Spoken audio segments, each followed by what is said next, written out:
Balik lagi di Double Dose, masih dengan Timothy Athanasios, masih membangun spiritualitas sehari-hari di tengah dunia yang bergerak terlalu sibuk ini.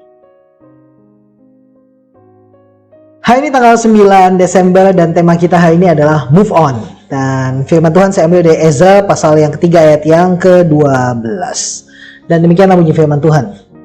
Tapi banyak di antara para imam, orang Lewi, dan kepala-kepala kaum keluarga, orang-orang tua yang pernah melihat rumah yang dahulu menangis dengan suara nyaring. Ketika peletakan dasar rumah ini dilakukan di depan mata mereka, sedang banyak orang bersorak-sorai dengan suara nyaring karena kegirangan. Oke, jadi ceritanya waktu itu seluruh umat yang pulang dari pembuangan di Babel berkumpul bersama untuk meletakkan dasar pembangunan bait suci yang kedua. For your information, bait suci yang pertama telah rusak, hancur dan ditinggalkan terbengkalai selama 70 tahun.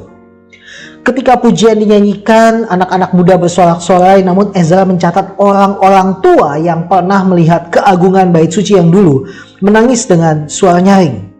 Mereka gagal move on dan menangis karena mengingat bait suci yang dulu. Nampaknya mereka masih dihantui oleh kejayaan masa lalu sehingga buta akan harapan yang baru. Mengingat-ingat hal yang sudah lalu cenderung membawa kita pada tindakan membandingkan. Di gereja kita juga begitu. Nampaknya masih ada saja orang yang berkata, dulu tuh ya zamannya si Anu, hadirat Tuhan tuh kenceng banget bro. Akhirnya ketika generasi yang baru muncul, kita cenderung bersikap apatis dan malah menangis dengan suara nyaring. Kita membandingkan karena kita memiliki memori tentang hal itu. Memori it's good. Tapi yang menjadi masalah adalah ketika kita tidak mau move bahwa ini adalah saatnya sudah berganti, yang dulu sudah lalu. Dan yang hari ini ada di depan kita adalah harus kita terima dan harus kita sikapi dengan baik. Mari kita berhenti menangisi bait suci yang lama dan mulai move on dengan harapan yang baru.